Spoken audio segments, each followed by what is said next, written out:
There's a few ways to wear them. You don't have to be too fussy, but the way I like to do it, and it just seems to kind of work, fold it in half and literally kind of like a men's tie, just do the over-under. Very cute, super cash.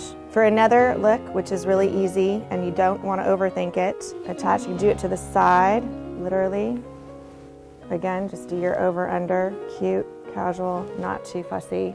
Again, easy, but you can just do a little in the front and then cross over like that. Tuck it into your jacket like so, and that's kind of a little bit dressier, but fun, cute look. You do it like you've done before. Do the over-under, and then you can fluff out the top. You can leave it out like that. You can even do a pin if you'd like, or just do a little tuck right there. And that's kind of more of our female ascot. A little fancier, but cute, and there's just a lot of versatility with these silk scarves. And if you have no idea what to do with your scarf and you just want to wear a little pop of color and you're running out the door and you're in a hurry, easy, like Sunday morning, you just tuck it into your jacket or blazer, ready to go out the door. At the end of the day, you can dress it casual, you can dress it up with a scarf. You're going to have a wonderful time at the races. Just have a smile on your face and a fun scarf.